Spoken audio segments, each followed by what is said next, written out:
இல்லையே. ஆர்டிகல், அதாவது freedom of speech இருக்கா? ஆமா ஆமா, ஃப்ரீடம் ஸ்பீச். எல்லாரும் ஃப்ரீடம் ஆஃப் அசோசியேஷன். அசோசியேஷன். ஓகேவா? இதெல்லாம், அதாவது அசோசியேஷன்னா நீங்க யூனியன் வச்சுக்கலாம், ஒரு 10 பேர் ஒன்னா சேர்ந்து ஒன்று பண்ணலாம் அவங்க இஷ்டத்துக்கு. ஓகேவா? அதெல்லாம் வந்து பார்த்தீங்கன்னா உங்களுக்கு கிடைக்காது. யாருக்கு?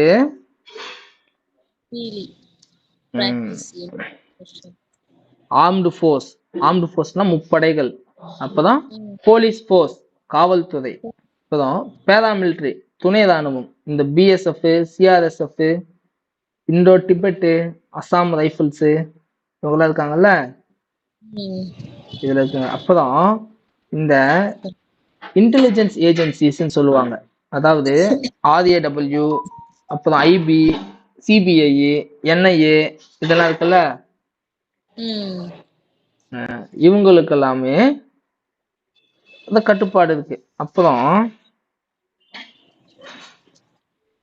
டெக்னிக்கல் ஸ்பை ஏஜென்சிஸ் இருக்கு, தெரியுமா?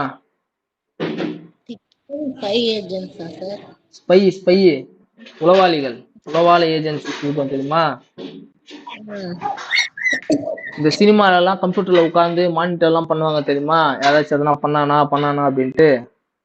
மாதிரி அவங்களுக்கும் இந்த கட்டுப்பாடுகள் இருக்கு.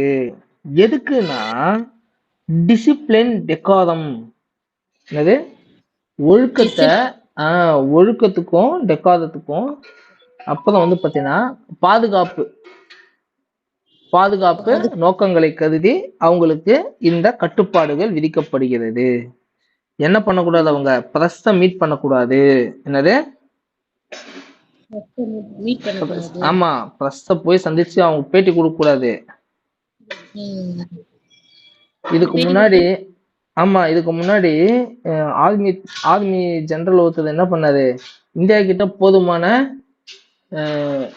ஆயுதங்கள் இல்ல அப்படின்னு சொல்லிட்டு, ஆர்மியில போதுமான ஆயுதங்கள் இல்ல அப்படின்னு சொல்லிட்டு பிரஸ் மீட் பண்ணி சொன்னதுனால வேலையை விட்டு தூக்கிட்டாங்க. ஆமா, அது அந்த டிசிப்ளினரி ரூல்ஸ்ல வருது இல்ல, பிரஸ் மீட் பண்ண கூடாதுன்ட்டு. போலீஸுமே பிரஸ் மீட் பண்ணக்கூடாது. அதுக்கு ஒரு லெவல் இருக்கு, கமிஷனர் லெவலு, ஐஜி லெவலு, அந்த மாதிரி லெவல் இருக்கு. அந்த மாதிரி லெவல்ல இருந்தாலுமே அவங்க மேலே அதிகாரி கிட்ட பர்மிஷன் வாங்கிதான் பிரஸ் மீட் பண்ணணும். ஓகேவா? இஷ்டத்துக்கு பிரஸ் மீட் பண்ணா, இப்ப இந்த அண்ணா யூனிவர்சிட்டி அந்த ஒரு பாப்பாக்கு கொடுமை நடந்துச்சு இல்லையா,